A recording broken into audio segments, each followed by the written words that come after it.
दोस्तों, भारतीय ऐतिहासिक कथाओं का सबसे अच्छा क्रमबद्ध विवरण पुराणों में मिलता है। इसके रचयिता लोमहर्ष अथवा इनके पुत्र उग्रश्रवा माने जाते हैं।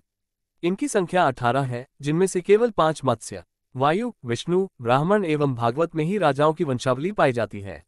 अधिकतर पुराण सरल संस्कृत श्लोक में लिखे गए हैं। स्त्रियां तथा शूद्र, जिन्हें वेद पढ़ने की अनुमति नहीं थी, वे भी पुराण सुन सकते थे। पुराणों का पाठ पुजारी मंदिरों में किया करते थे। पुराणों में मत्स्य पुराण सबसे प्राचीन एवं प्रामाणिक है। स्त्री की सर्वाधिक गिरी हुई स्थिति मैत्रेयनी संहिता से प्राप्त होती है, जिसमें जुआ और शराब की भांति स्त्री को पुरुष का तीसरा मुख्य दोष बताया गया है।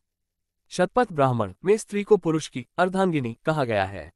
जाबालोपनिषद में चारों आश्रमों ब्रह्मचर्य, गृहस्थ, वानप्रस्थ और संन्यास का उल्लेख मिलता है। स्मृति ग्रंथों में सबसे प्राचीन एवं प्रामाणिक मनुस्मृति मानी जाती है। ये शुंग काल का मानक ग्रंथ है। नारद स्मृति गुप्त युग के विषय में जानकारी प्रदान करता है।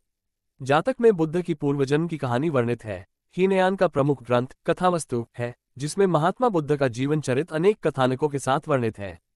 जैन साहित्य को आगम कहा जाता है। जैन धर्म का प्रारंभिक इतिहास कल्पसूत्र से ज्ञात होता है। जैन ग्रंथ भगवती सूत्र में महावीर के जीवन कृत्यों तथा अन्य समकालिकों के साथ उनके संबंधों का विवरण मिलता है। अर्थशास्त्र के लेखक चाणक्य, कौटिल्य या विष्णुगुप्त हैं। ये 15 अधिकरणों एवं 180 प्रकरणों में विभाजित है। इससे मौर्यकालीन इतिहास की जानकारी प्राप्त होती है। संस्कृत साहित्य में ऐतिहासिक घटनाओं को क्रमबद्ध लिखने का सर्वप्रथम प्रयास कल्हण के द्वारा किया गया।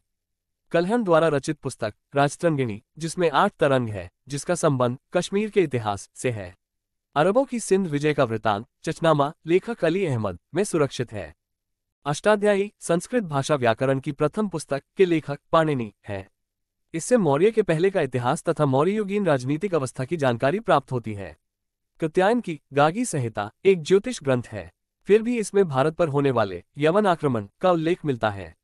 पतंजलि पुष्यमित्र शुंग के पुरोहित थे। इनके महाभाष्य से शुंगों के इतिहास का पता चलता है। अब आप हमें बताइए, स्मृति ग्रंथों की संख्या कितनी है?